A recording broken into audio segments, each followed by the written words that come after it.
Hello, everybody, and welcome to the Gamer Social Club weekly news podcast. We are recording on Thursday, the 9th of October, 2025, and we are going to be looking at the Golden Joystick Award nominees for 2025, and maybe a couple other bits of news if we have time.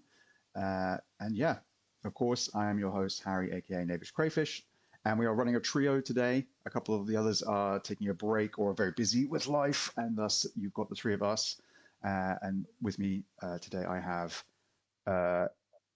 no empathy, only daggers. It's Lady V. I nearly screwed it up there. How are you, Lady V? I'm very well, thank you. You say it every week. It's just I like I don't know why know, you always forget. But I no, I'm know. good, thank you. Apart from my run-in with an arachnid earlier on this evening, but apart from that, I'm good. Like But you are on camera, not the spider, so we can only assume that you won. I did win the fight against the spider. No daggers were involved. There was a shoe, Oh, but there was no daggers. I feel like okay. it was large, but I feel like it would have been overkill to try The and stab shoe me. have a blade in it. Good No, it did point. not. It did not have a blade in it. It was his trainer. Improvised weaponry.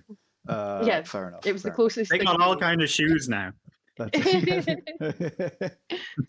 And yes, the other voice you can hear is, of course, Dara. How are you, my friend? I'm good. I'm doing good. Busy, busy, busy.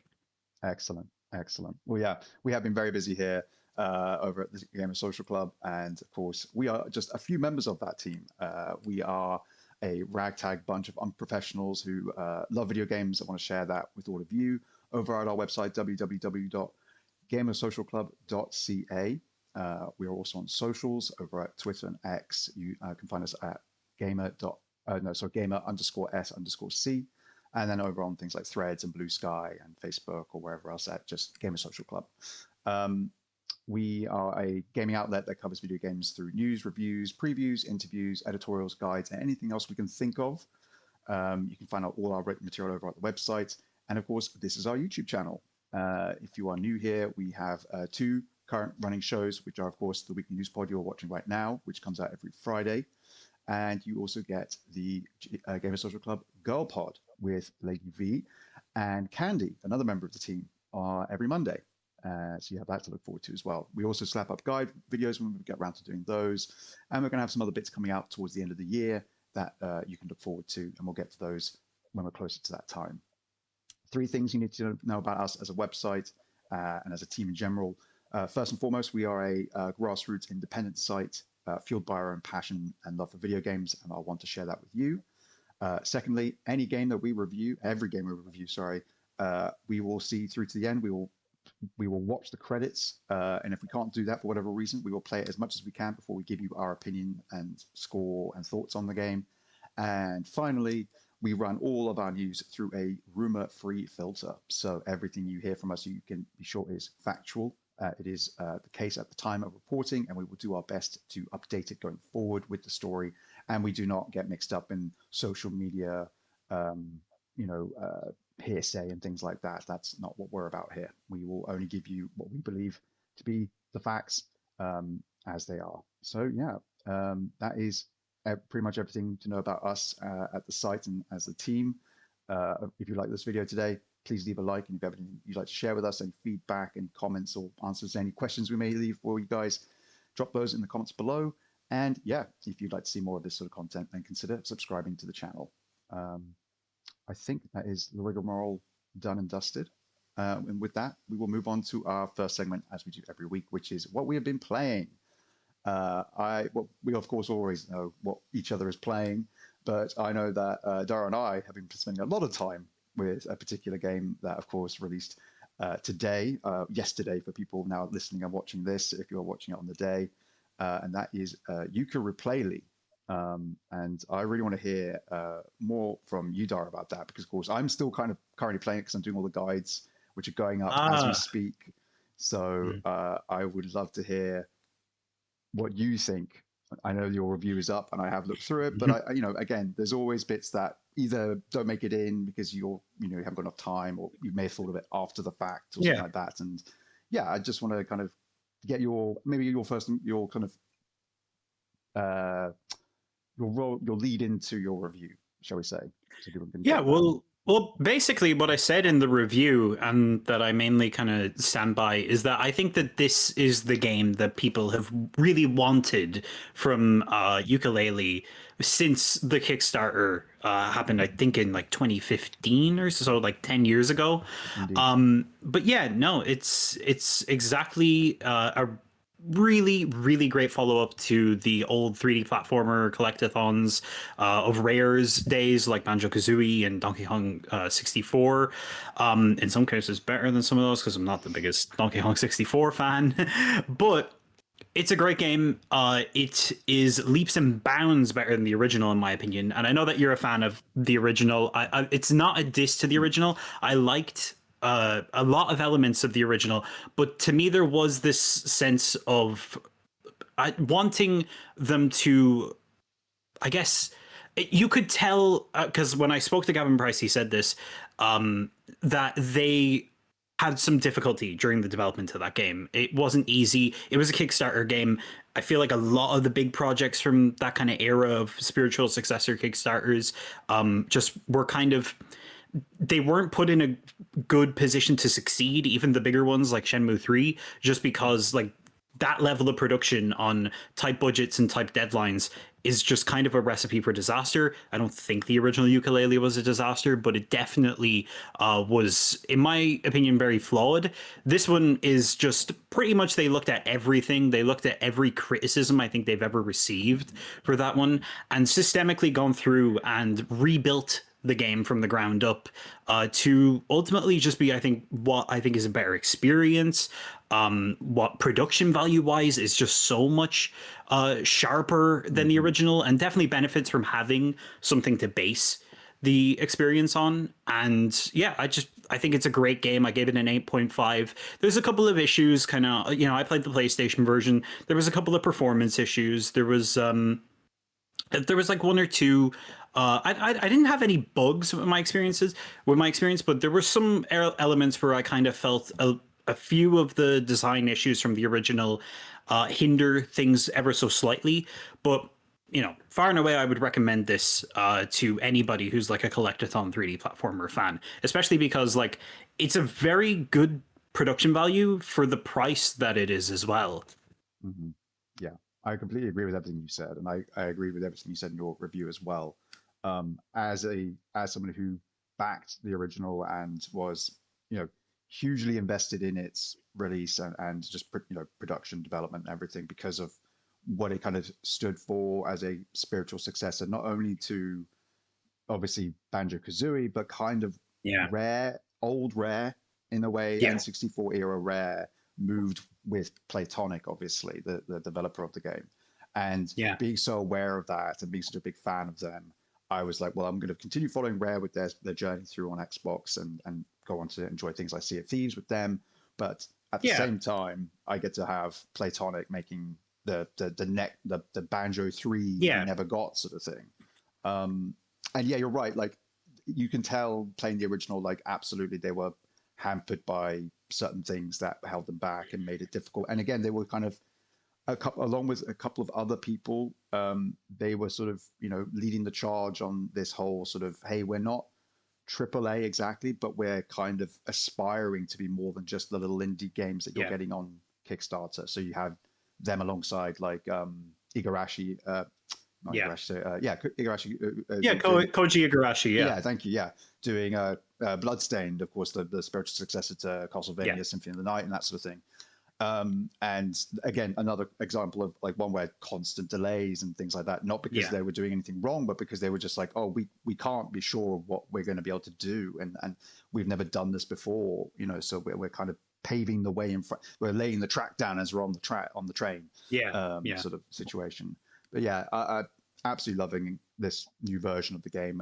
As you said, I think it improves on everything. And as you rightly pointed out, the production value of this. We were talking in the community chat on our Discord, which again I did miss from the rigmarole. Something always doesn't make it. And join the Discord, please. It's a great time, and we do fun community nights. We'll be doing games like Among Us and Sea of Thieves and all sorts of things, and even just like hang out to chat and things like that. It's great fun. But you and I, Daire, were talking about the water in ukulele, Yeah, or Yooka-Replaylee, sorry, and just it's sort of like this game, like it doesn't need to have this good of water, but it yeah. does, and it's great. Yeah, I likened it to one of those like not first party Nintendo games, obviously, and not like Nintendo Studios, even like Luigi's Mansion or something, but something like the kind of outsourced Nintendo for like first party games, something like Princess Peach Showtime or something like that, where it's like that level of production value, where like you can tell that they have the right amount of budget to work with to do what they want to and to make it look really good. And one thing I actually wanted to highlight from my review as well, overall, my thoughts on Yooka-Replaylee and my hope for it is that like this is what it looks like when they have something to base uh refinement of a game off of. I really want to see what they've learned from this going forward. I would really love like a I think I called it Tuka-Replaylee or Tuka-Lele That's good. I like sequel, that. because I'm really excited now to see what Playtonic does next in a way that I wouldn't have been, even coming off of Impossible Lair, which was a smaller game, but ultimately, in my opinion, a better game than the bigger game they had done. Now I'm happy to see they can do both. Yeah, definitely. Yeah, yeah. And I know that V, you haven't played the 3D platformers, but you have played the Impossible Lair, Yeah. which is a great game. Having played that and having heard, generally I think very positive things about Yooka-Replaylee, not just from us here at our site, but across the general review consensus. Like, are you interested in maybe trying out Replaylee? I mean, again, I don't know if you're much of a 3D platformer collectathon fan, but No, there was a I bit of like that I like obviously 3D DNA in. platformers. Yeah, Yeah, I played a lot of Spyro as a child. love Spyro. Yeah, yeah, This actually reminded me a lot of the yeah, Reignited trilogy, and I yeah, adored the original Spyros. yeah. Yeah. Me and my cousin used to play them at my grand's house. She brought around her PlayStation. And as I was the younger child, I wasn't actually allowed to play often, but I had a notepad so I could write everything down that we collect. So I used Oh, to sit with my notepad. But then if we got to a bit that she couldn't do, as I was better at video games, I was then tagged in to then play the game. excellent. The fail safe. So yeah, no, I like I'll be excited to try it out if I ever get the time. Um, Yeah, but yeah, no, I do. I am a fan of a 3D platformer. Yeah, absolutely. One excellent. thing I actually should mention, because you saying that just reminded me, like my perspective with ukulele is not necessarily coming from somebody who grew up like fully with like Banjo Kazooie or anything like that. I did actually grow up more so with like Spyro and Jack and Daxter, the first one primarily, and like the 3D platformers more of like the PlayStation 1 and PlayStation 2 era, and then I played Banjo when I was older, like when I was like a teenager. So that's kind of where my enjoyment of those comes from. And this actually reminded me a good bit of like the PS1, PS2 era of 3D platforms as well, which I know we're all kind of just inspired by the rare ones, but I do think that is worth mentioning because this did remind me of like the Reignited trilogy, which I always forget the name of.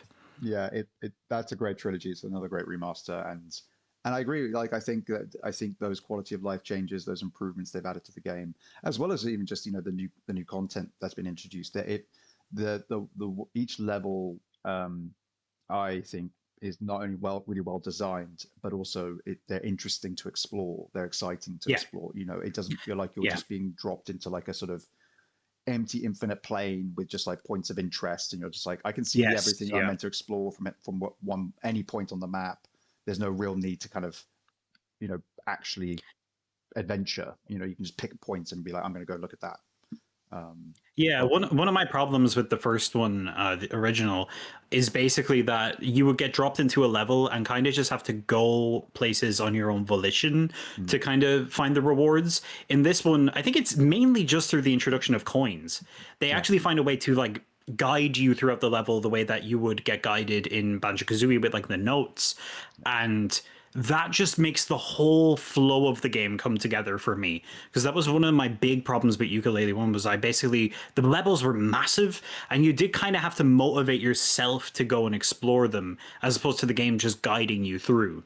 hmm yeah, yeah. There is always something nearby to pick up and or interact with to Yeah, collect more coins from or whatever. there is this almost sort of, you'll brush through a plant and you'll just hear the ping of a coin going off, sort of thing. There is so much interactivity, just even passively in the game, that creates that fun, just sort of, it's a playground to explore, and so much of it's like, it is a case of like, you'll get a pagey here, you'll collect 3 quills over there, and you've barely had to really kind of make any sort of like it's sort of you just flow between these things. As you said, they've just created this nice kind of that you don't feel like you're sort of it's like you don't even have to think about it. The game's just leading you naturally. Yeah, definitely. Yeah, I agree. But yeah, again, got your review up obviously to check out. You've got the interview with Gavin Price as well, obviously the CEO and one of the founders of Platonic, and my guides will be coming out over the next week or so. There are already a couple up. I've covered the first full level, and then I've got the second of the 2 main guides for the second level to go up tonight, and then continue on with the next 3 levels and the hub world. So there's still a fair chunk to come, but yeah, I'll be covering all of that as the week goes on. But yeah, V, what have you been playing? So I have been playing some of the demo for Ball Pit, because I'm very excited about Ball Pit, and also because we were looking at some of the achievements, and I was like, I wonder if you can unlock any of these special balls in the trailer, in the demo. I have not managed to. The game was being very cruel to me yesterday when I was playing it, and it would not let me make 2 Vampire Lord balls and try and fuse them together before I got to the boss. But I have successfully defeated the first boss in the demo, the only boss in the demo. But that means I'm going to have to play it on Steam now, because it's 4.5 hours into it. And I'm like, oh wow, I can't just get, like, I've already got so many buildings in my little base area, like I can't be just going straight back in from 0. So but yeah, I'm very excited about that for when it comes out. And other than that, I played a little game over the last week called Wheel World, which is like a cycling based racing game, which was very, very fun in the first half and very, very not fun in the second half, which was very disappointing. So essentially you're a girl called Kat, and you find a bike that is well, it's not a haunted bike, but it does have like a little skull on it, called Scully, who you have to help get all his legendary parts back so you can go through the spirit sewers and do the great gear shift to move the world into its next cycle. So there's like I love that. Yeah, That's there's great. a lot of fun ideas. Is everybody dead? I don't know. Like, it doesn't really explain. It's just like, this is what's happening.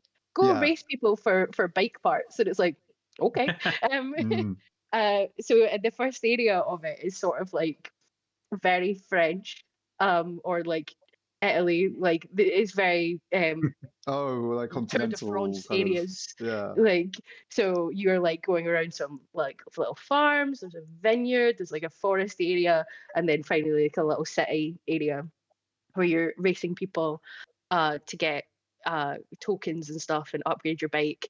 And it's very fun, very chill.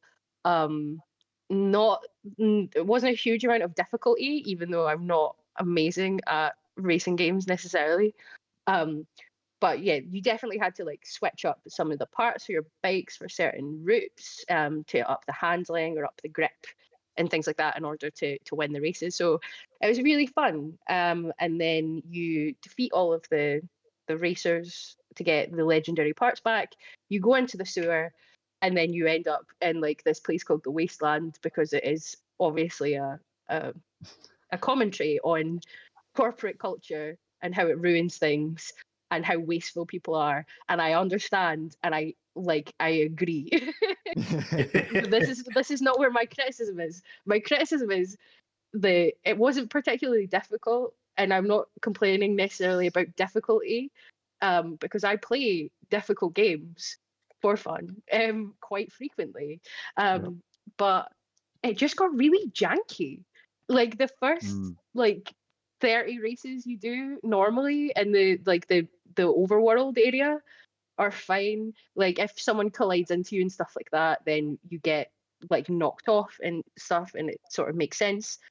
But in the wasteland, there's I get it, it's a wasteland, but there's like junk all over the ground, and if you hit like a cardboard box going at 40 kilometers an hour, you will just careen off the track into the wilderness. And I'm like, okay, I probably know more about cardboard than most people, but that's not gonna happen.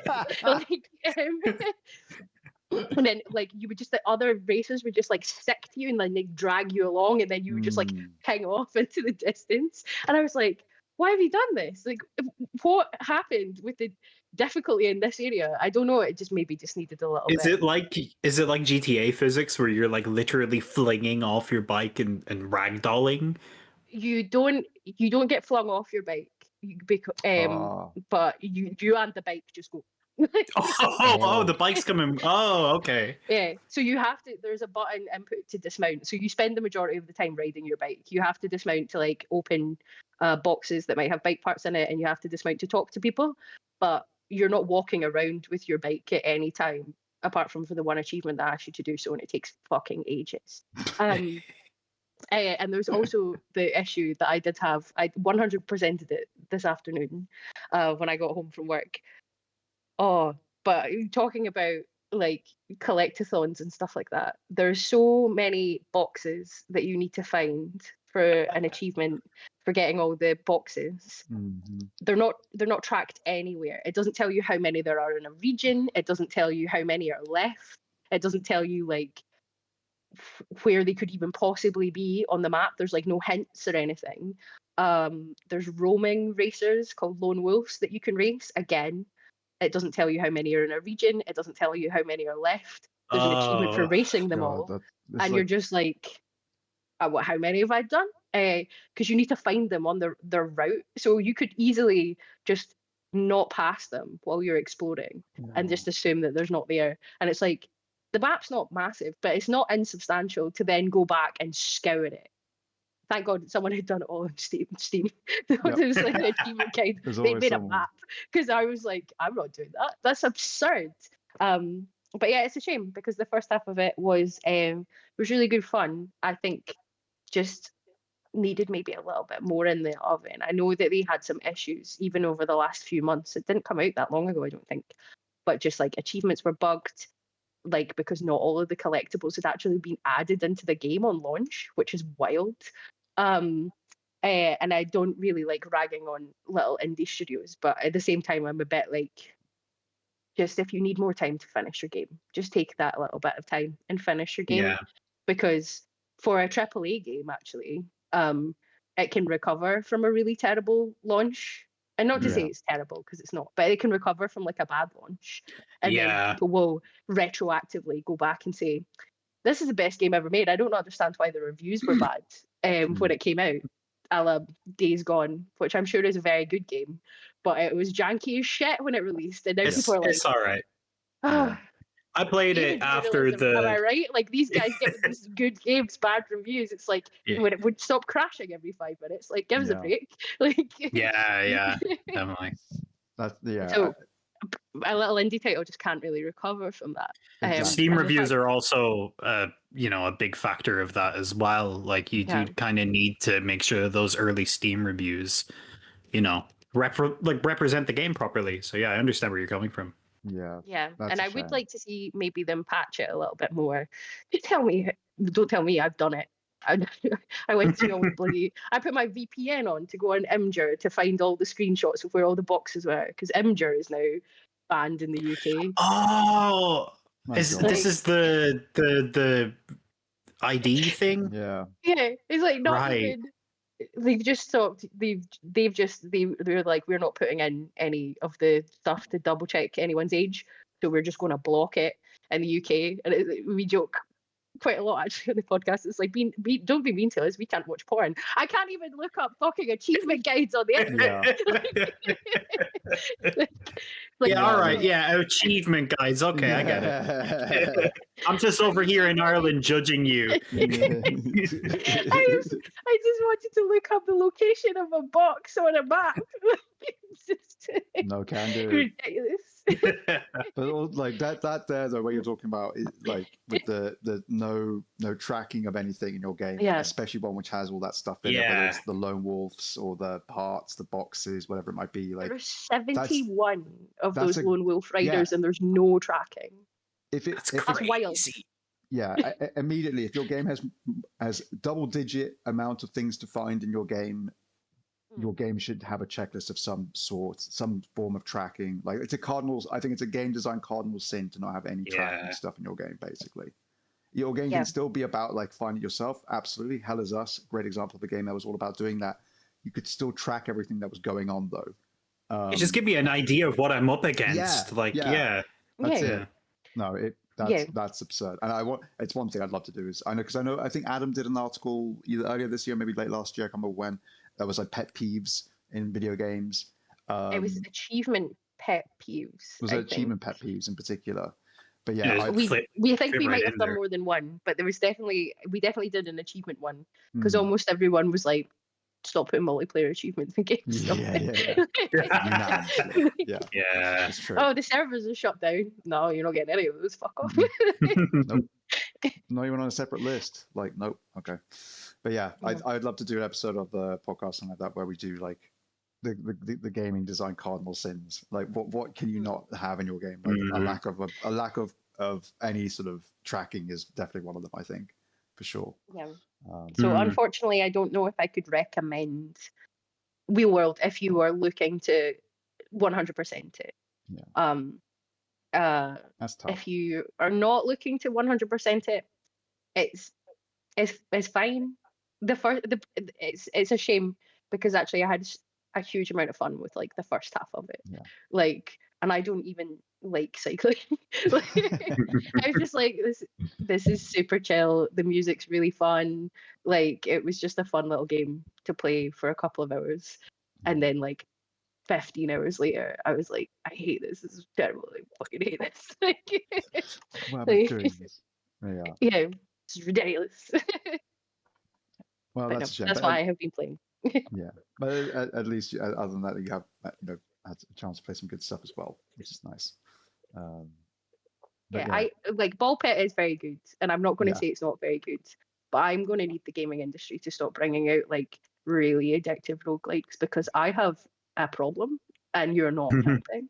Like, we've had Clover Pit and then Deep Rock Galactic Survivor, and now we're going to have Ball Pit, and I'm like, and Hades. I've been playing Hades too. It's a banger. I've not picked it up yet because I can't. Okay, all right. The one I'm I won't taunt you with it. There's the roguelike I think it was at Gamescom, I think they're showing off, and it's the next one from Drinkbox Studios, the guys who were behind like Guacamelee, which is I think it's called Blighted, if I can remember the name. That looked really cool. Kind of Hades. Look like Mexican Hades. Yeah, it's like very kind of Day of the sounds Dead. bad actually when I say it like that, but it looks really cool. I like the look of it. Yeah, I think it's that studio doing what Blighted. they do best. Yeah, Drinkbox Studios, Blight. Yeah, it's got this sort of Day of the Dead almost, kind of thing to it. Yeah. Very bold, like art style, 3D kind of isometric. Absolute came out today. I don't know if you've heard of that. That looks great. Yeah. I really want to play that. I really want to play it.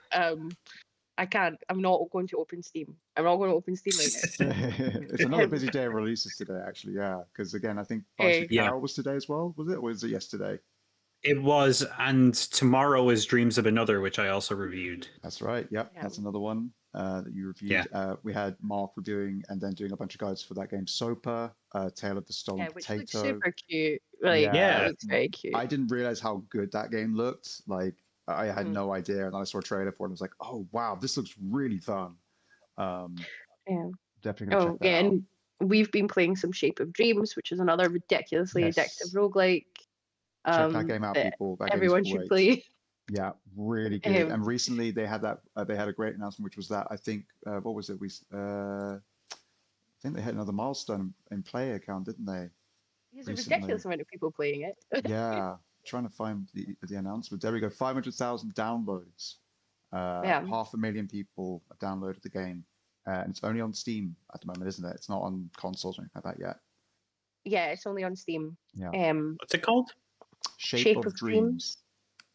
So it's like it's almost like plays a bit like a League of Legends or something like that. Like so it's like a top down. Right. It's I'm not going to call it a twin stick shooter because it's not everything is shooting. But Right. you control it in a similar way. You aim Looks like Diablo with one. Yeah. Yeah. And then you get spells and you can level them up. And I'm a big fan of the beam. Although the last 2 runs that we've been successful in, I have not had the beam. No, you've I have been playing a gigantic man with a hammer who takes more damage than just anything else. Like his entire function. His name is Vesper, and he's just like, I think the last run we did, over the course of the entire run, I took like 26,000 points worth of damage. Yeah. I just kept rehealing it back up. I was just like, it's fine. You can't do anything to me. I am unkillable. I'm going to stand right in your face of the boss and just hit you continually with my gigantic hammer. Like, so you run big tank, and then I run little small child with giant book. Small child with giant floating book.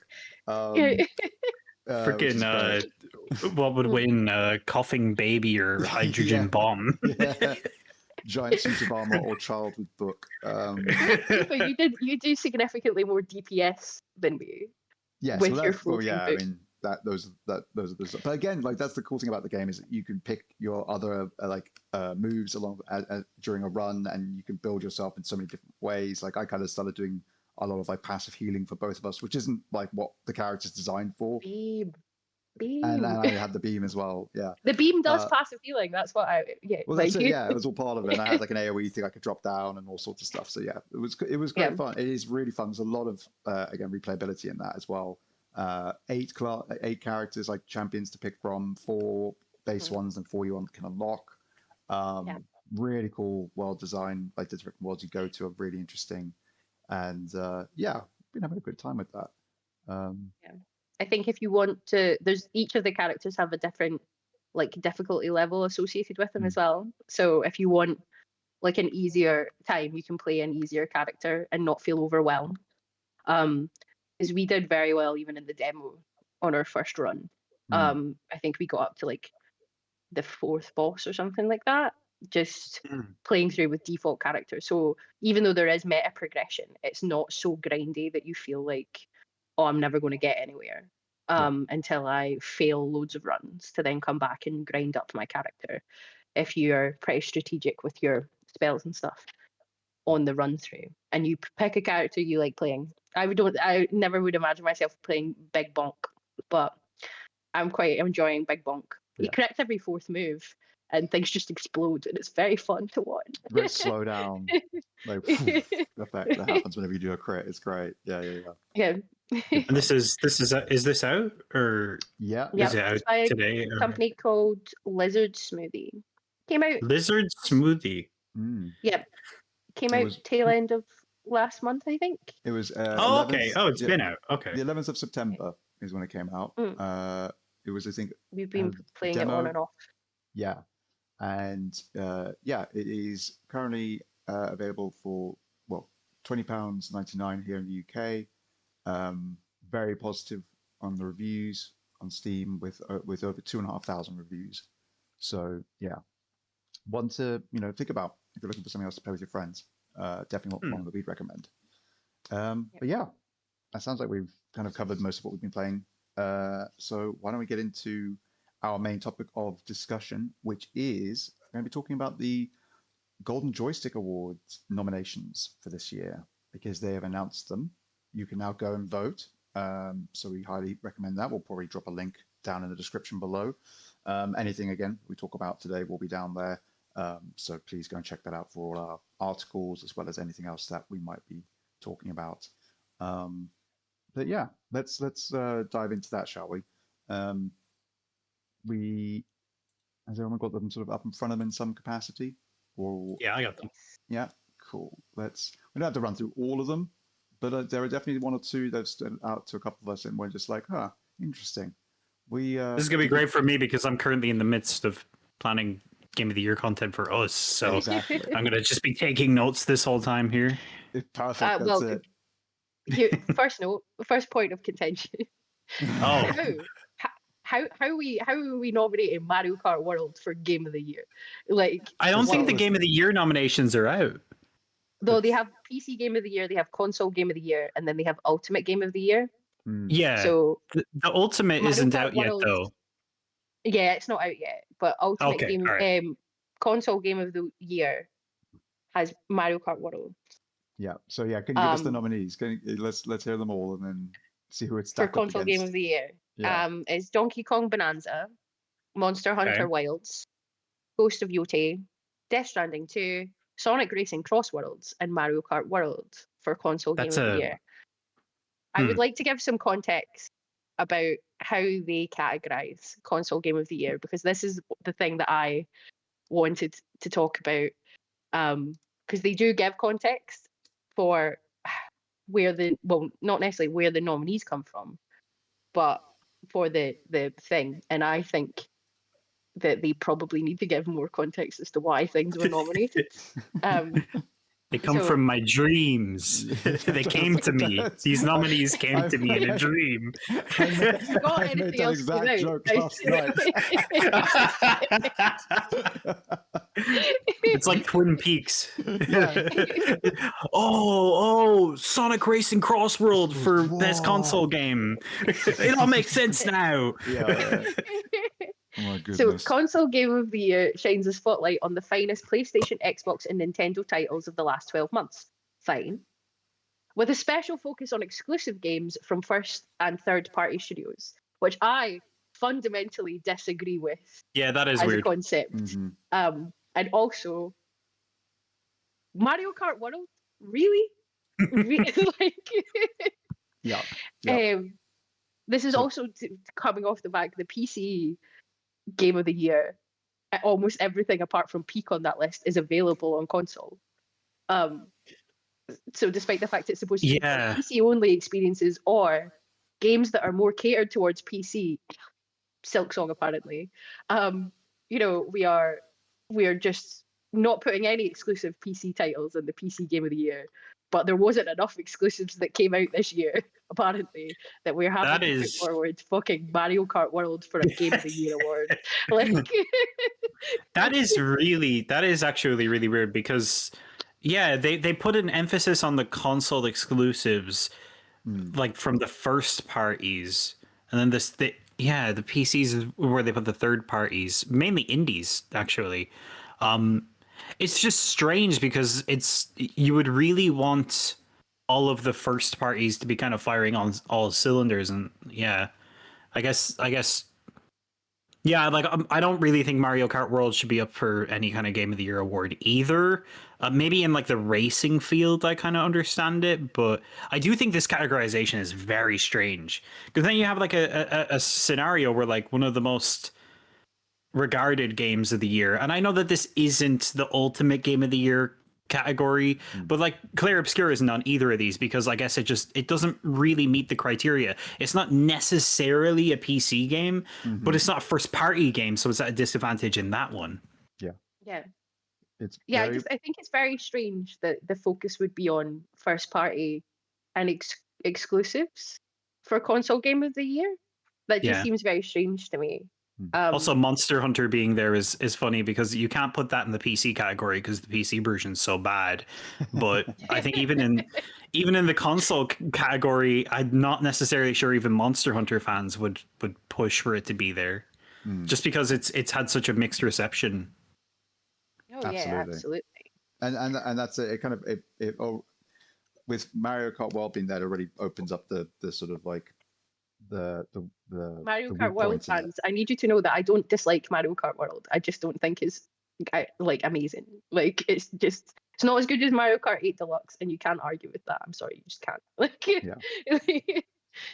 yeah, I think with the fact that it's there, it opens the whole thing up to a lot of scrutiny at the end of the day, because I think the vast majority of us within the game community have looked at that game and gone like, yeah, cool, okay, the next one in the series, but otherwise it's not done what the previous ones have done in the past, which is revolutionize things and move things forward. It's very much looked at other things and iterated on. They glanced over at Forza Horizon 5 and were like, oh, let's make it open world, and then not do anything with it. And it's like, yeah, okay, but even if they had looked at Forza Horizon 5, you would have thought to put stuff in that open world. Yeah. And they're just like, oh no, we don't have to do that apparently. It's like, oh no, that's kind of one of the things about it, if anything, is the fact that you can practically almost do nothing in Forza Horizon 5 and you'll just stop racking up points for no good reason. It's a game that's all about like treating you like whatever it is you're doing, great job, keep doing that sort of thing. Like, you're crap at driving and all you can do is donuts in the desert, knock down cactuses, we'll give you points. No one gives a shit. Have fun. And Mario just doesn't seem to get that in a strange way, which is like all about like just doing that sort of thing normally in most of their games, where it's like, oh, if I just have a fun little interaction over here with something, oh, I got coins from it, fun. Like we were saying about like the Yooka-Replaylee thing earlier, it's like, just messing about should just reward you with little things like that. They don't ultimately mean a great deal, but it feels good to happen, and they just chose not to do that. It's really odd. One of my prevailing thoughts races from the open world in Mario Kart World, which is wild. No, they don't. They don't happen. You can see other people and like players and characters driving around, but they just exist there. There's like nothing to do with them. Like my prevailing thought, once I finally got my hands on it and once I played it, was that them actually allowing you to free roam that world was actually like to their detriment, I think. Because if they had just been like, it takes place in a connected world that you experience on the races and between races and stuff like that. If they had just been like that, we all would have wanted them to do and like to let us free roam. But maybe as like a post-launch option, it would have made more sense, because you wouldn't have booted the game up, gone to free roam, and then realized there's nothing to do in the world. That's not the game that they built. They decidedly made a game that was Mario Kart, but on a big map. Yeah, absolutely.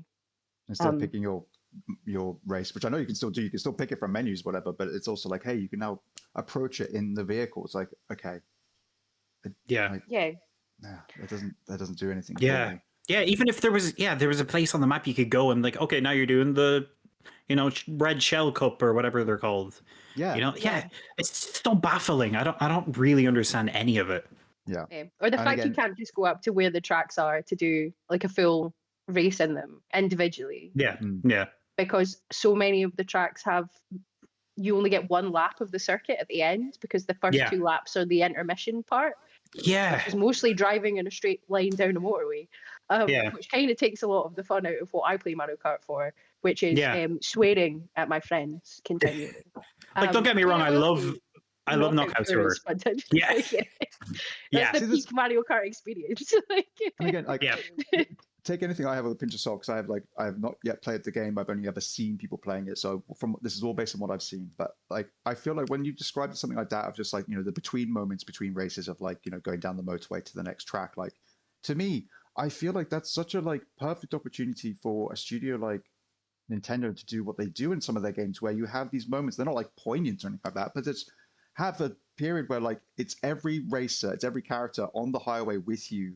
You're not racing. You're just driving to the next event, and you can kind of have like little interactions between them happen and stuff like that. You can have like rivalries playing out and things, or like, you could be hopping between lanes and you can buff at each other and just have fun moments like that. And then just once you get to when you get to the next race, then it's actual race time. Let's do this sort of thing. But in the meantime, have these fun little like moments, these interactions that kind of you could do, as you said, Daire, in a world that doesn't have to be open world. Just have it so that they're all connected and kind of give it more of like a campaign feel.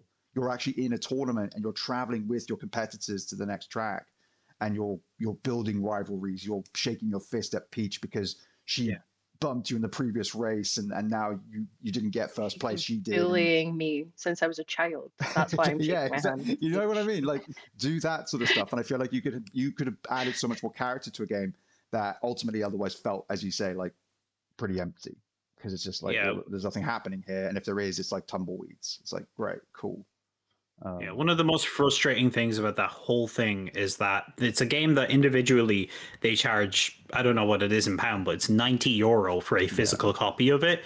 And I feel like a lot of people walked away from it after they played through all the content being like, okay, this game will be great when they give us DLC. It's like, but That's more money. Like Yeah. they're not going to make that. Look at the Donkey Kong Bonanza DLC. They're not going to make that free. So it's just a weird game that feels very much like a, you know, like safe launch title. Yeah. I read a 10 out of 10 review from it yesterday that was like, the best part about Mario Kart World is that the DLC is going to be amazing. And I was like, you're fucking insane. Like, Come on. the waste bit of Wheel World was about you and your rampant consumerism. Fucking go outside. But yeah, and again, this is then compounded by the fact that in this category, going back to obviously the nominations with Mario Kart World being there, is the fact that it's up against Sonic Racing, Crossroads or Crossworld, whichever one it is, and it's the better of the two, which is already a fun narrative that's played out this year, where Sonic has actually trumped Mario in it at his own game in a brilliant way.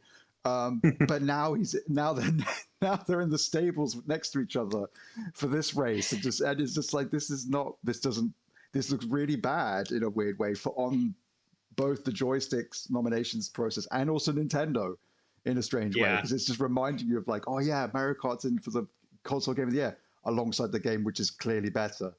Do you think that they felt the need like in order to justify nominating Mario Kart World, they were like, we have to nominate Sonic as well, just to show that we're like playing both sides here. Like, so because they don't have like a sports and racing category for the for the Golden Joysticks. So presumably they were like, oh, we need to put Mario Kart World somewhere. Like, that's strange. But they have it in best multiplayer game, which I don't necessarily agree with. But it fits in there better because Knockout Tour is a banger. Like, and I mean, I would argue that maybe Rematch might not. I know it was very, very big when it came out, but it has had a lot of issues. Like 6 months after launch, still game-breaking bugs ongoing and things like that. So I think that's their little nod to indies, and because you couldn't ignore Peak, because it's been huge. No. Like, or just the fact that Battlefield 6 is there and it's not even out yet. Let's not go into those just yet. I just want to stay on the Game of the Year one, the console game and PC Game of the Year one, just a little bit longer, just because again, like we mentioned, Expedition 33 not being there, obviously, and we don't know what's at Ultimate, the Ultimate Game of the Year. So more than likely, I'm assuming, hopefully, it'll be in next. If it's not, then what the hell are we doing? There's usually like 15 for the Ultimate Game of the Year. I think there's a lot. Yeah, so we'll see what that comes down Mario to. Kart World and the Ultimate Game of the Year. I'll just quit. I can't work. No, they'll put Mario Kart World. They'll put Mario Kart World. They'll put Sonic Racing, and they'll put Garfield Kart 2. Nice. Yes, just to level the playing field. All of them, exactly. But yeah, I mean. I think as well, like the fact we haven't got like a Kingdom Come Deliverance 2 appearance in the console or PC. I would have thought it would have lent itself. It's in PC. Oh, is it in PC? Sorry. Oh, right. I must have missed that. Well, that's good. At least it's in one of them, because ultimately I was just like, please, for the love of God, like I haven't played this game, but I'm aware of how good it is. I played the original for a bit, and I've seen the comparisons. I'm like, oh my goodness, like they did what like happened with like Yooka-Replaylee, where they've just taken the original and made it so much better, and it's like, oh man, this looks so good. So okay, good. I'm glad Hades 2 isn't in either of them, which is kind of surprising. Clearly Hades made the cutoff because one of the actors is nominated. Yes, but it's self-published indie, I think. Hades. Oh, okay. Do they like? I don't know if those categories detract from these ones. That's the thing I find it so confusing. Like, if you're in best indie, does that exempt you from best PC or console? Or if you're in one of those, does that exempt you from best indie? It's just because Hollow Knight Silk Song is in best indie game self-published, and it's also in best PC game of the year. Which right. I haven't played Silk Song yet, but I'm not going to make any comment on the quality of Silk Song or whether or not it deserves to be there. I think based on the reception to it and what I've heard from people talking about it, it definitely deserves to be in the running for Game of the Year awards. And I bounced off it after Act 1, and even I think it makes total sense that it's in there. Right. But what I would say, given the fact that their criteria for PC Game of the Year is more PC-focused experiences, again, you only have one game on that list that is PC exclusive. How is Hollow Knight Silksong more PC focused? Because it has the most wish lists on Steam ever. Yeah. Like, Yeah. everyone who owns any form of console or PC was looking forward to Silksong. Not everyone, Yeah. but like a vast majority of people. It's Yeah. crazy to me That's to it, have yeah. that So it as wasn't- PC specific. Yeah. it Or wasn't- Kingdom Come Deliverance for that matter. Yeah, it wasn't centralized, as you said, like around PC as an audience that people were just excited for Silksong. It was across the board, Yeah. like people were excited for that game. So the idea that, as you say, it's like, oh yeah, no, this is a PC aligned game, so we'll put it in that category. It's like, no, that's absurd. So again, it either feels like a case of them struggling to figure out if they could put it in the console of the year one, and thus they're like, it's like, oh, if it's going to end up in the ultimate game of the year category, it should appear in one of these two beforehand. But then I'd also say the same thing about Expedition 33 and Kingdom Come Deliverance 2. And obviously you've got to have a cutoff point somewhere, but then it just focuses the attention even more on a game like Mario Kart, where you're just like, why are you here? Get out! Get out! You shouldn't be that. You're here. invited, bro. Yeah, I think that meme is like, oh, I can't remember what team it is, but it's just Drake sitting there and it's like, bro thinks he's part of the team. That's right. Yeah. It's that. It is absolutely that. Oh my god. Yeah. But like, to like some extent, I can understand something like Kingdom Come Deliverance being in the PC category, because that kind of RPG, I think, historically, kind of has been home on PC. Like even like, I feel like Bethesda games are mostly synonymous with PC, even though maybe most people play them on consoles. Same with like Baldur's Gate. I mean, that came out on PlayStation shortly after, it 1.0 on PC. And, I still think they probably nominated it for PC back, in 2023 as well. So like that I can somewhat understand. Hollow Knight, not so much. Maybe they're really banking on the ROG Ally that Xbox was marketing it with. They're like, yeah, that's what's going to cement this as a PC game. But it's just, it is definitely very weird. And I think it's going to be even more confusing once the ultimate game of the year category goes up. Yeah, and I think that's definitely what we'll probably finish the segment on, was talking a little bit about like categories and like putting those together and what makes a good category and things like that. But like working on it right now. Yeah. But yeah, let's move on to like some of the other categories that you were bringing up there. Be like obviously like multiplayer, wasn't it? Of the multiplayer game of the year has Battlefield 6 in it, I believe. And which it's like is not out yet. It's not out yet. So, as of right now, it's still not out. Yeah. I mean, for us. Yeah. Yeah. People have had experience with it. There have been betas and things like that, and it will be out obviously by the time the actual awards and things happen. I understand, but still, it's that weird gray area where you're like, you're asking people to vote on this, and there's a nominee that the vast majority of us have no experience with whatsoever. And historically with Battlefield, those day one experiences are very important. Like I know with the last one, people love the betas, but like the game came out then and it was a mess. So that's like a thing that is double like, concerning about it being here. Making a lot of it feels like a very presumptive just choice to put that in there almost. It's like, oh yeah, this will be there because this will do really well. It's like, okay, if the launch goes well, which as we've just said historically tends not to. Let's see how this plays out. Never had an issue with Silksong didn't crash several sites because people wanted to buy it. I'm sure Battlefield will be fine with those people wanting to play it. They'll be fine. Yeah. Oh dear. But yeah, I think that's a strange one again. And again, apologies if people feel like we're being a bit cruel to the Joystick Awards by just pulling up all the different nominees and be like, they shouldn't be there and that shouldn't be there. But ultimately, like, it's interesting to kind of go through these categories and kind of put yourself in the mindset of the people obviously making these decisions and figure out like who are the right choices for each award and stuff like that. And so yeah, we should probably call out the full list of the nominees just in case people are confused. Yeah. So I can. Yeah, do you mind doing the multiplayer ones at least? The whole list down below, but yeah, if you want to go through the multiplayer, absolutely. Yeah. Just to contextualize, like the whole list that we're talking about, it's Battlefield 6, Peak, Elden Ring, Night Rain, Split Fiction, Mario Kart World, and Rematch. Yeah. Okay.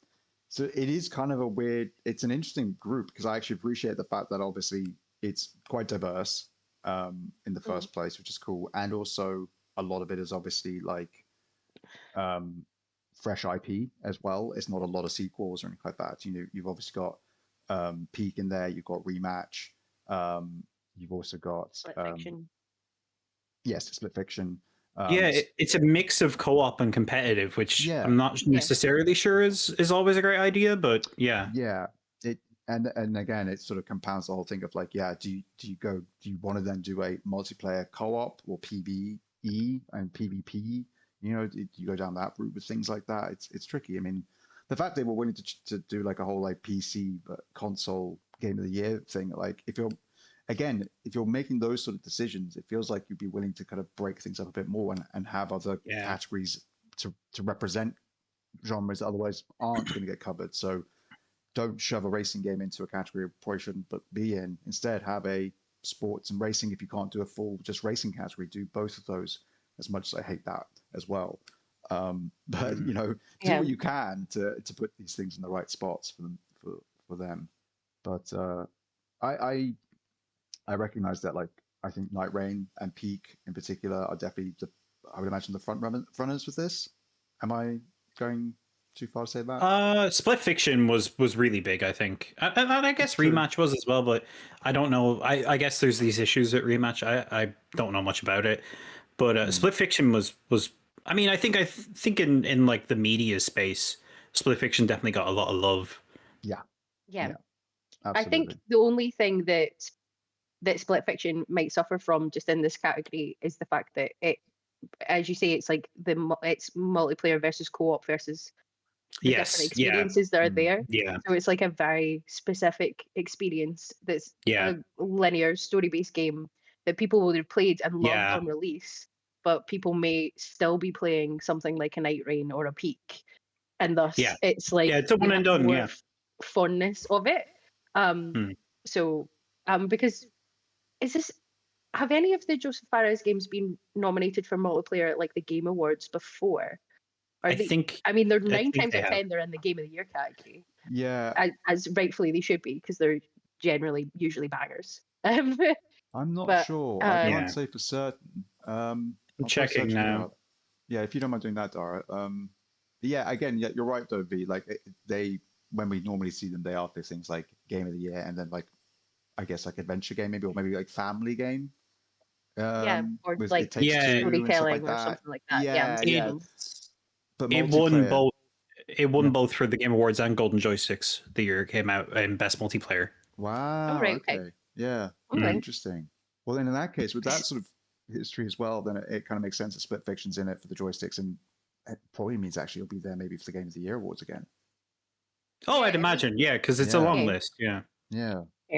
I think the only thing is now with the fact that there's a lot more competition in the multiplayer space for people that are not only looking at like online shooters, you know. So over the past 5-6 years, we've been getting more co-op titles and things like that.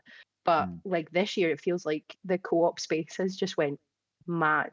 Like it's just like every other game that comes out has either a co-op mode or it's designed to play in co-op. We were talking about Shape of Dreams earlier. That Absalom that came out today is co-op. I didn't even know that. Yeah, it's two-player co-op.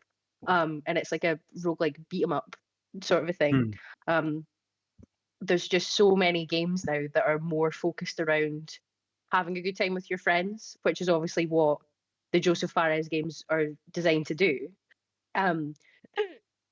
Like there's just a little bit more competition, which I do think is a good thing. Not that anyone should choose one or the other. Play all the games that you possibly can, like if they're good games. But it's like so many people have played Peak. So many. We've played it as part of a community day, and it was absolute abject chaos, and it was fantastic. Harry and I have played it, and I won't stop eating poisonous stuff. Like just all the moments you have in it where when Daire eats a lollipop and then doesn't realize that it makes you tired afterwards, and then it's just like what's going on? sleepy. Yeah. You just watch Candy from a distance just fall into the Yeah. ether. Like, Candy's had a edit of that done, hasn't she? She's yeah, so that will be going up on Yes. the channel. If you want to see 3 of the most unhinged people in the planet play Peak, Yeah. have we Yeah. got the video for you? Yeah. We've also joined the Discord and you can play along. Like, We actually, my GeForce now is running out soon. We might have to squeeze one of those in before it runs out. Yeah, definitely. Because that was great. It was great. Mm. Mhm. I'll join you I guys. did on the next vote for one if I can. Elden Ring, Night Rain, and Multiplayer Game of the Year, though, unfortunately. Mm. As much as I love Peak, I do like me some Night Rain. Yeah, No, Night fair. Rain is an interesting one. I didn't touch it. I loved Elden Ring. Just the idea of like a co-op one didn't really appeal to me. But I'm really happy to see that it's done so well for itself. I had a really weird feeling about that coming up to its launch, just because I feel like the vibes were kind of a little weird coming out of one of the betas or something. But it has sold really well. It's just people seem to love it. I would.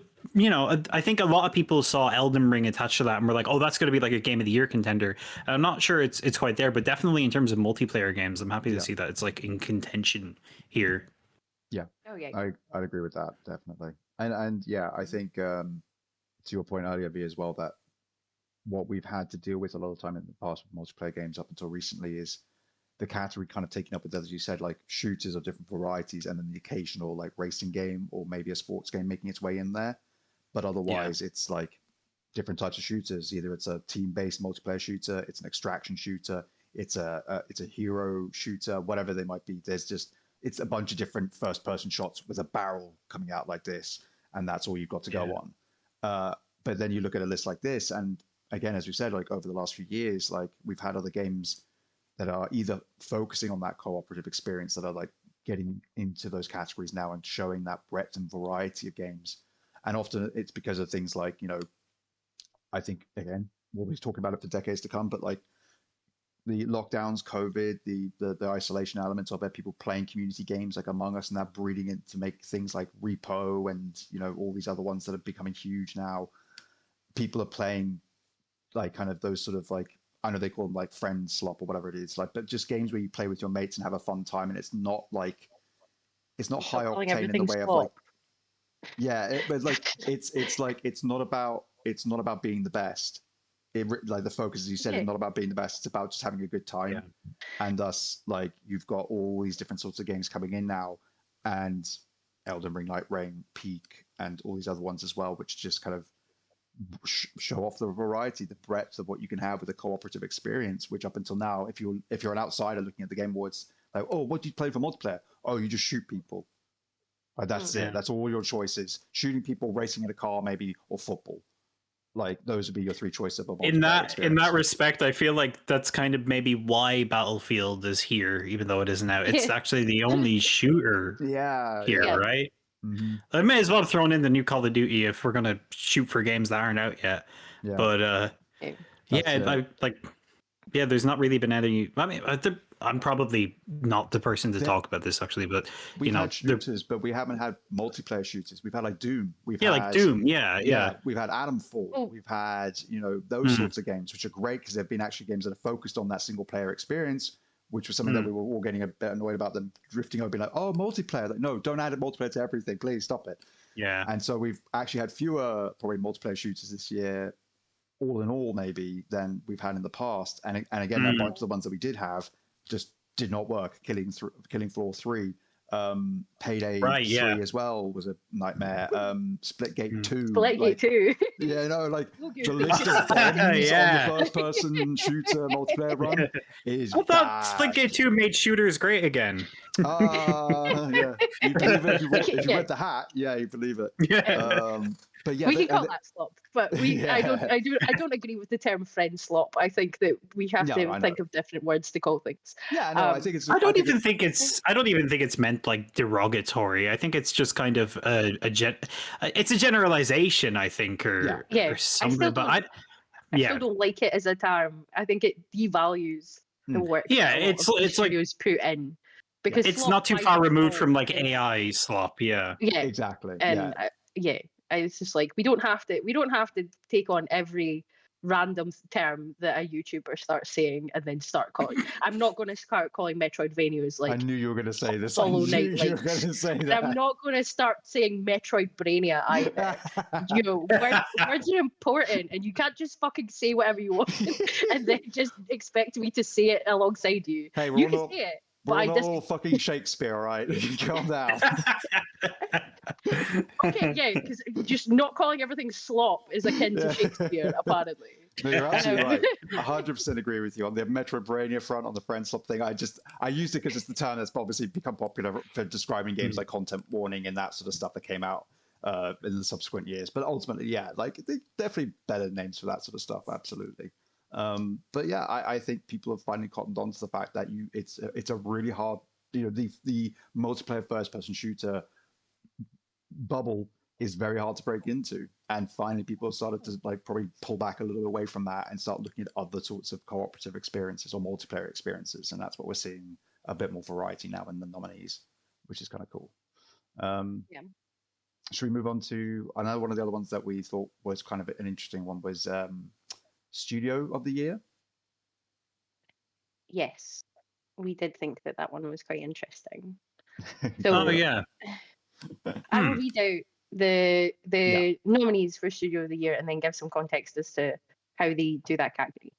So it's Team Cherry, Sandfall Interactive, Aggro Crab and Landfall, Bloober Team, Slow Cap, and Rebellion. And their context for Studio of the Year, let me just find it very quickly. Right, it won't let me get to that bit. Let me see if I can get to wait,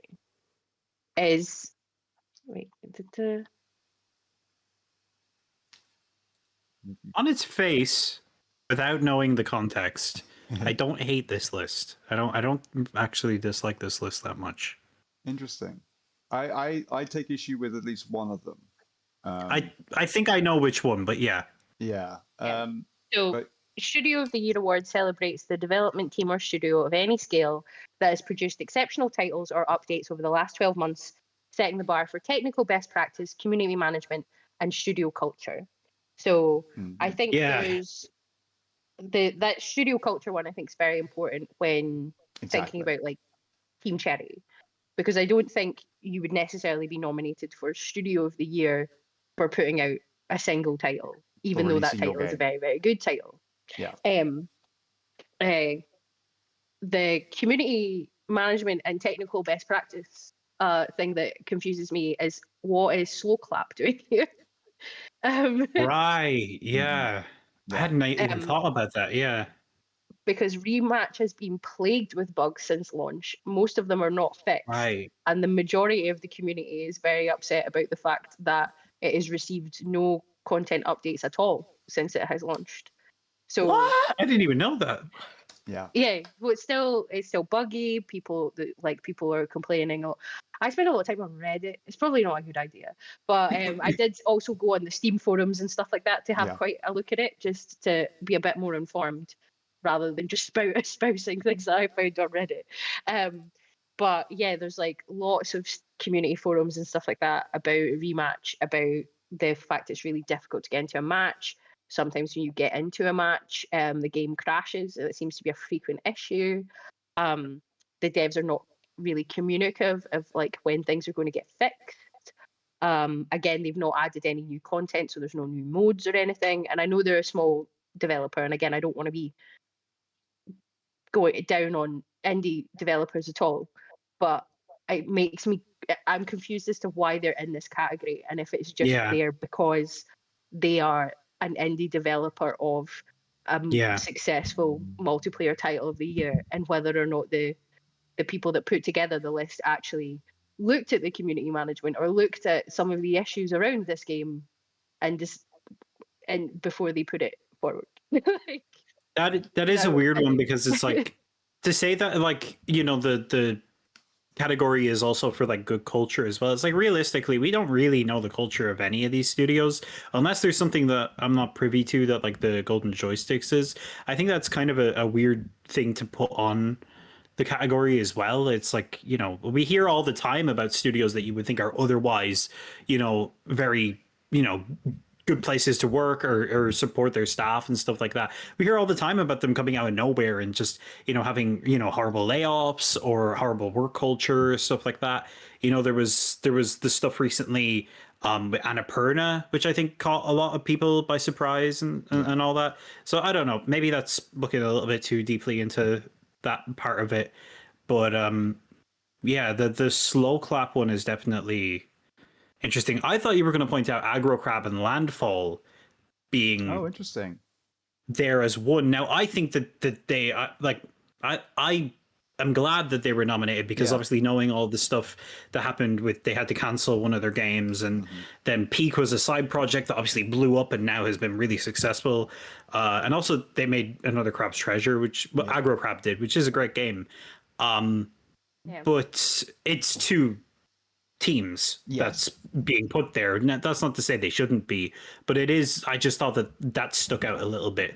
Yeah, you know, a collaborative kind of Yeah. project. Yeah, when you're just looking at the list, as you said, like barefaced, like as you rightly said, like you were going off of just purely like, oh, what stands out on here is odd. It's like having two together, absolutely, it seems a bit odd. But as is kind of the case, you know, they worked as almost as it were as one team to make Peak during this game jam. So it's sort of like a you can forgive the you know. Yeah, it's just the credentials, really. Exactly, Yeah. that's what it is. Yeah, for me, when we were originally looking at this, the one that first stood out to me was Team Cherry until we got into the breakdown of what the category is about, and then mentioning obviously like the more the sort of the studio kind of environment and ethic and that sort of thing. And I kind of assumed like, oh, that's why they've got Team Cherry there because of course they were then spoken to afterwards, like interviewed by Jason Schreier, about like, hey, it took you a really long time to make this game. How's it been? And they just went, great. It was brilliant. We took our time. We looked after ourselves. You know, we didn't burn out. It's like, great. That's wonderful. You're able to do that, and it's a really good message to send out. But ultimately, it's like we're very fortunate to be in that position. Like, that's not something that every single studio can do. You know, and I don't know. It as much as I wish it could be the sort of thing where I could look at it and go like, yeah, no, they're right to be in that category because they are a good representation of a positive studio environment. They absolutely are. But also it feels as if they were kind of given almost like the best hand possible in order to create that environment. So it's like, I don't know, like I guess maybe I'm being too unfair there with them. But what ultimately came around to being the odd one out for me, as Vicky pointed out, is that, you know, slow cap are there, and it's like, I don't see it.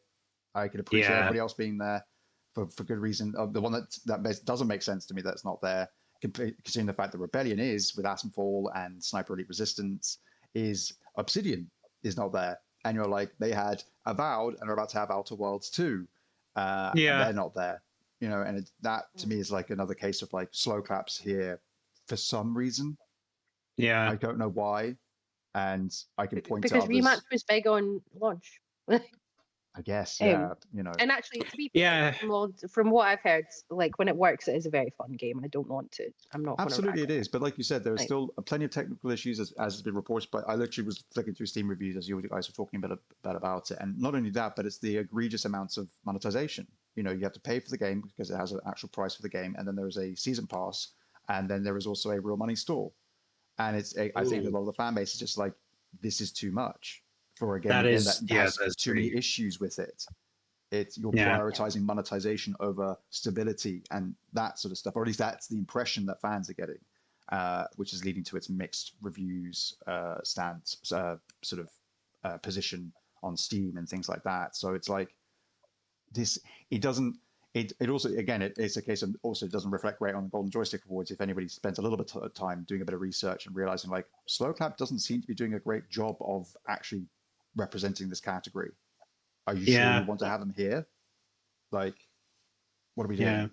It reminds me of the kind of stuff that Jeff Keighley does sometimes on his shows, where at the beginning of them he'll be like, look at this small game that blew up now on Steam, and it's emblematic of what small teams are doing, and it's like completely divorced from the context surrounding the studio or why the game is popular or you know how it blew up and stuff like that. It's like, okay, yeah, it looks great on paper that they're a small team that made a game that was a simple idea and sold a ton, but that's not necessarily indicative of the full kind of scope surrounding the game and its reception. Yeah. And will they still have to pay $100,000 for a slot for advertisement at your show? Yeah. So yeah, I mean, why does it matter? Exactly. That's a whole kind of worms into itself. Yeah, it is. So and look, we covered a little bit of that on Girl Pod this week. So I was listening. Yeah, it was a good. It was a good episode. I haven't got around to listen to it yet. I'll have to listen to that tomorrow. Jeff was not fully in the firing line. We do actually like Jeff, but he was Jeff's a little bit in the firing line. Had a lot of time for Jeff. He's done a huge amount for the games industry. At the end of the day, he's like a super fan of all super fans, but at the same time, like makes some daft calls. You guys know about mine and Jeff's beef. Oh yeah, we have beef. We have a rivalry. I love that. Oh man. But yeah, I voted for Rebellion for this because they have brought out three fantastic games this year. Yes, because there's Zombie Army VR as well, wasn't it? Yeah, well, Sniper Elite Resistance. Oh yeah, and Zombie Army VR alongside DLCs for both Sniper Elite and Atomfall, and I'm like, they're working hard. They deserve it.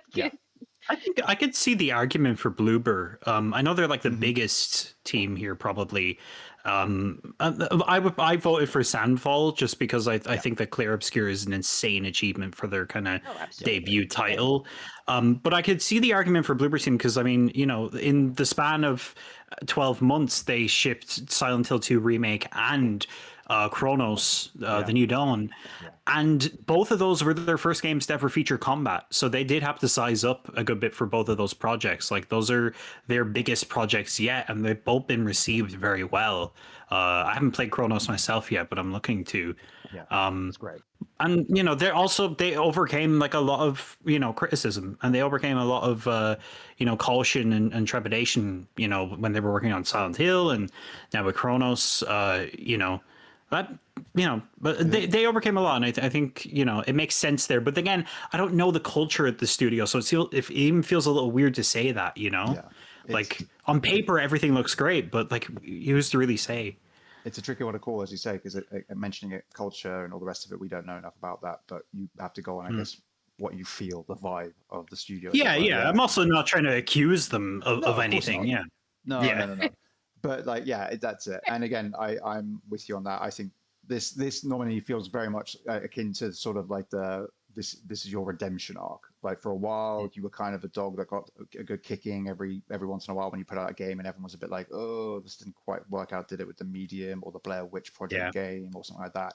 And now, of course, they're making these brilliant like horror titles, and everyone's like, you know what? Come back in here, get in here, guys. You know, you're great. You're great. You know, Bloober team always loved you. You know, and so maybe that's kind of the position. I'm okay with that. I feel like you that's the reason for these award shows, if anything, is to recognize when a studio or a team has done something like this, and you kind of go like, yeah, fantastic. You pulled yourself out of the off the slippery slope, and now look at you now. You know, looking great, and hopefully a more prosperous future for you. So yeah. Can I actually point to a category that I was surprised by? Yes. What I will say though is we'll do this as our last one, because otherwise we're going to run out of time, because we will have to get to what we've been playing or what we're looking forward to before saying goodbye to everyone. But yeah, go for it. The one I thought I was most surprised by was best storytelling, mainly just because the list of nominees are Clear Obscure Expedition 33, Silent Hill F, Blueprints, Mafia: The Old Country, Lost Records: Bloom and Rage, and the 100-line Last Defense Academy. That's the one that surprised me. I was really surprised to see the 100-line nominated for best story. I mean, I think it's great. That's a really ambitious game. It almost sent the studio into bankruptcy making it. Yeah, no, it kind of surprised me because like that's from the Danganronpa creators, which is like it's definitely got a cult following, but it's still quite a niche series, especially on like a mainstream level. And it's very very anime. So to see it there is cool. Do you Got feel like 100 different endings, doesn't it? yes, Candy reviewed yeah, it Yeah, to us, and and they're obviously Candy long. is a massive like fan. Yeah, But yeah, I think she was like, this is insane." Like, yeah, yeah. yeah. So are you do you feel that this is another interesting pick because you feel like there's like ulterior motives, the idea of like, oh, we need to have representation there of other games, other parts of the market, that sort of thing there. Like, oh, we've not got much, Japanese, Asian representation of games here at the moment. We've got Monster Hunter Wilds, we've got a little bit of Silent Hill here and there, but again, like, is having 100 line in that list there? Do you think that's because of that, or is it not? And it's entirely because like actually, you know what? This is one of the best written, or like one of the best stories told in games this year.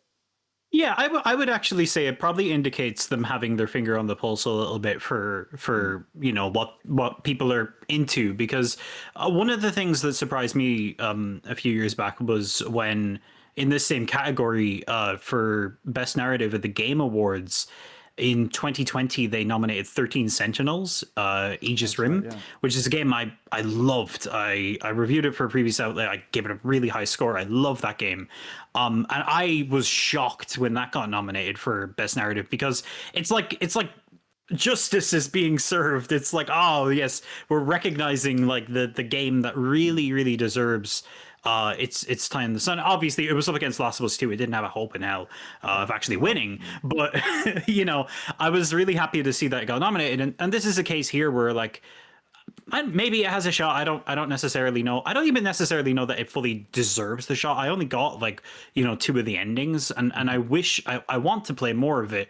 But like the fact that a game that is as ambitious as it is has the cult following that it does, and is doing like something cool and interesting, is getting recognized for that, I do think is really cool. Yeah. Yeah. Again, I I don't also know. just remembered it's up against Clair Obscur. It doesn't have a hope in hell of winning. It's a tricky one. Again, that one definitely, that Claire Obscur got my vote in that one. Yeah, I got mine as well. Yeah, but like again, I'm glad it's getting those sort of nominees, because again, as was the main headline that floated around when these were first announced, it not being in certain categories was like the big kind of like hubbub of like, Claire Obscur has been snubbed in like Game of the Year and all the rest. It's like, well, the ultimate Game of the Year thing is still there, so it's probably going to end up in that, and if it doesn't, then we riot. But otherwise, yeah. So some fun ones that sort of stand out. A couple like sore thumbs, a couple because they're kind of pleasant surprises. But I think that's the same with any kind of award show, and that's kind of what we're saying here, is that you're always going to have ones that you look at and you kind of balk at, and you're like, what the hell, like how did you get in here, sort of thing. And then other ones where you're thrilled that someone else other than you apparently enjoyed it enough to think that it should be nominated for something. And it's like, yes, yeah. So that's why we do this occasionally, is to have fun. And we'll do this with the Game Awards, of course. When that comes up, we'll natter away about Jeff and his big plans and how many Muppets will be there, and how long will Hideo Kojima do be his on speech stage. for? Yeah. I think we should take bets. I used to go to an awards dinner as part of my company once a year, and we would take bets on how long the speeches would last at the end of the night, and everyone would put like a fiver, and that's good. everyone put a fiver in a glass, and then by whoever got closest would get all the money out of the glass. But then the next round was on you, so it was just fun for everyone. Like, we can do that as part of the GSC pool. Can be like, everyone puts in a certain amount that's going to go towards someone buying a game. Like someone gets a game at the end of this, so everyone puts in the money, and we have to guess like, at what point in the show does Hideo Kojima come onto the stage. I would say if we're doing speeches as in like the award speeches, can you bet negative time? Yeah. Oh. How long until the music starts playing is usually it for the Game Awards. No. Just Jeff walking on me. Please wrap it up. We've penciled in 45 minutes for Mr. Kojima, and you're eating into his time. Please wrap it up. That's it. I'm looking forward to the inevitable crossover between Hideo Kojima talking directly to a Muppet, I believe that's A what Muppet Jeff of is Jeff slowly Keighley. working towards. Like, it will be a Muppet of Jeff Keighley because Jeff Keighley fucking loves the Muppets, which I get. The Muppets are great. Yeah, I will not tolerate any Muppet slander happening No, here. we're not slandering the Ooh, Muppets. Okay. maybe eventually Alright. we'll get a Hideo Kojima Muppet. Talking to a Jeff Keighley Muppet, just Like in will the entire Game Awards At just that be point, the Muppets. Jeff would just be like, The "I'm done. Muppets I've done make the everything Game I've it'll be asked like for." that, Here for it. that one Nintendo E3 conference. Yeah, exactly. Oh my god! Actually, you know what, Jeff? I hope Which that would happens actually for be you. great. Yeah. I hope that happens for you, Jeff. I hope you get your own We're here Muppet for and he it. talks to Muppet Kojima Yeah. and they're best friends. Yeah. And they live like Bert and Ernie.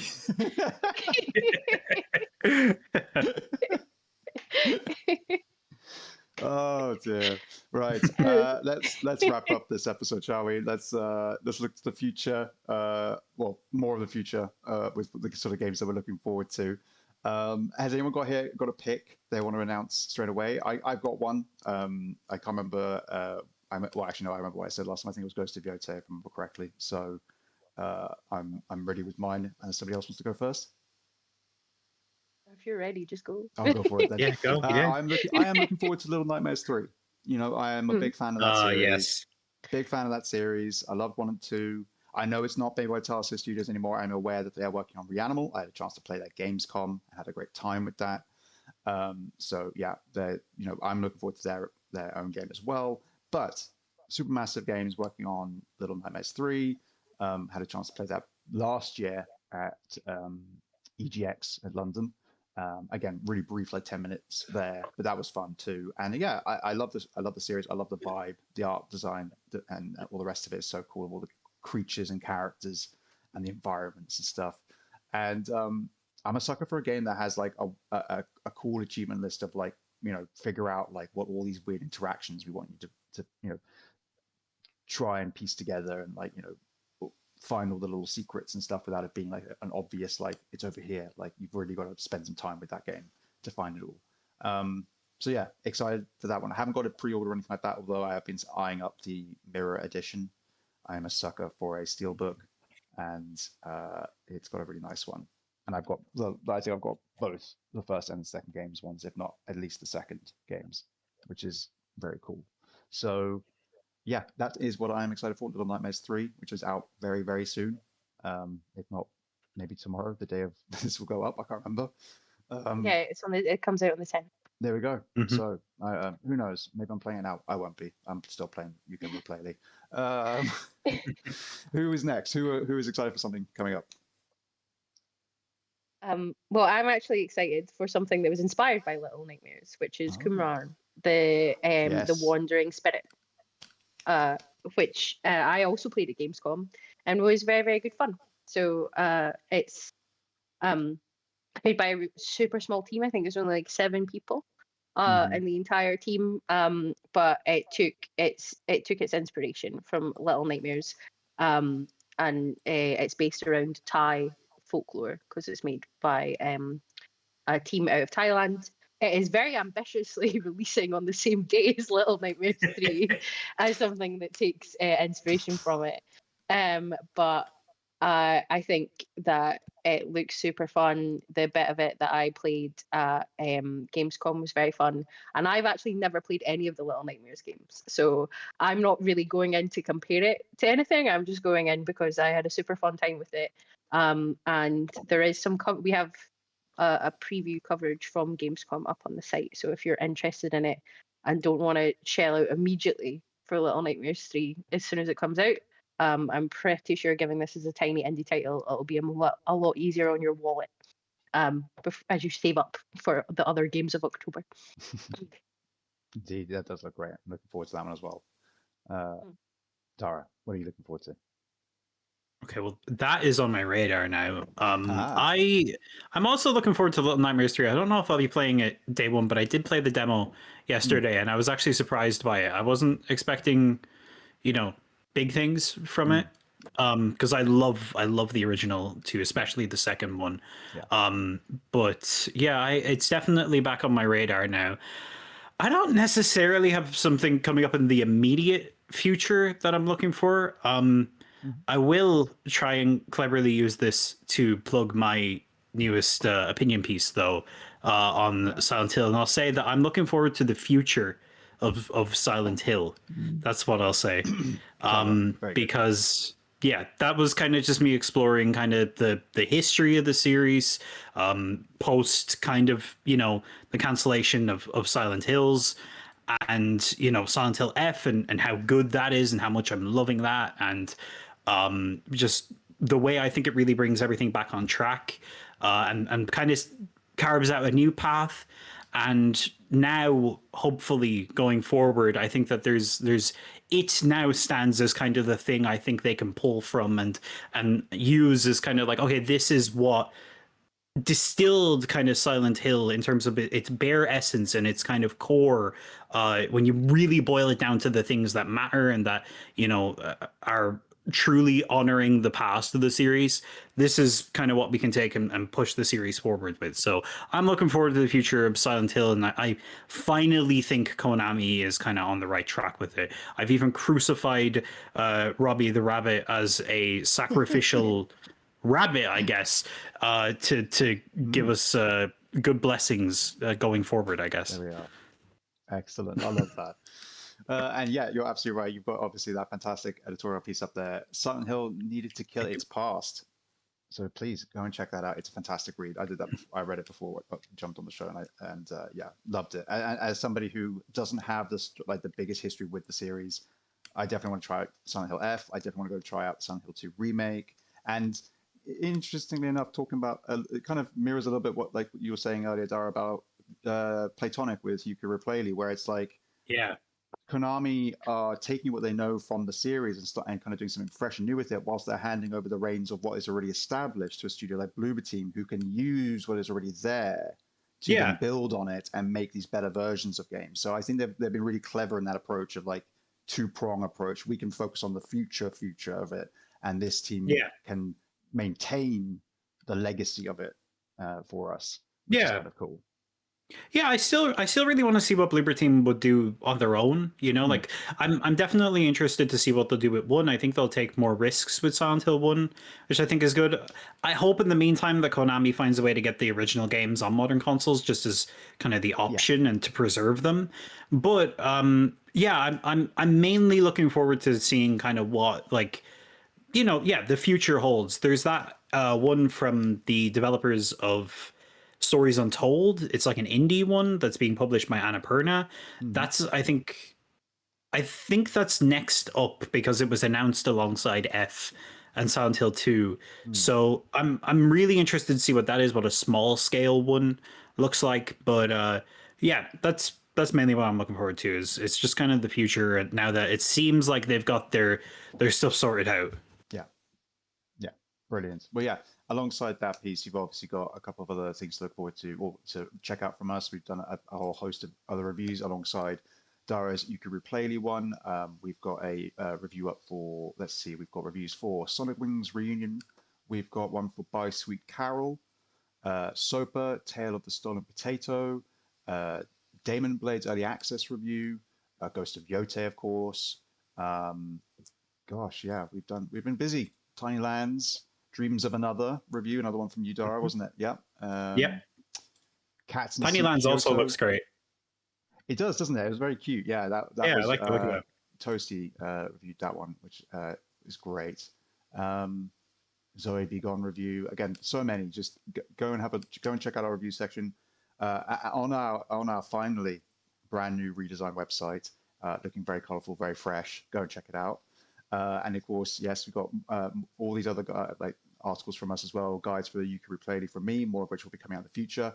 Please check out this month's demo disc, our monthly article where we highlight a whole bunch of demos for games, similar to the nostalgic feeling of playing a demo disc you got on a official PlayStation magazine or something like that back in the day, to kind of get you excited for future releases and things like that. So please consider checking that out. It's a lot of indie games on there in particular, and you know, find one you like, wishlist it, really helps them out.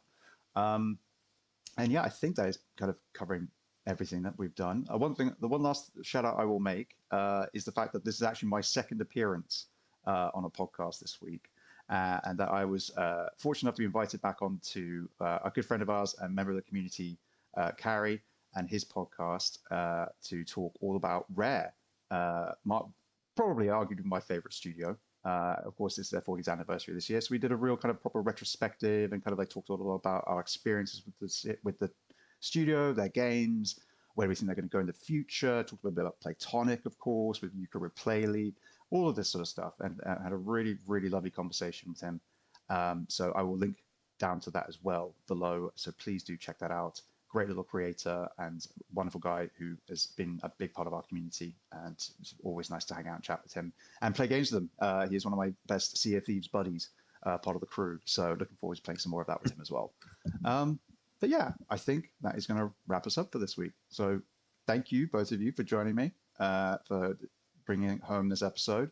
And of course, yeah, if you enjoyed today's episode, those of you who are listening and watching, please consider leaving a like, drop a comment below if you'd like to share any feedback with us or comments, and consider subscribing to the channel so you can keep up with everything we put out. But otherwise, that is the end of another episode. So please take care of yourselves, take care of each other, play some great games, and we will see you next time. Bye-bye.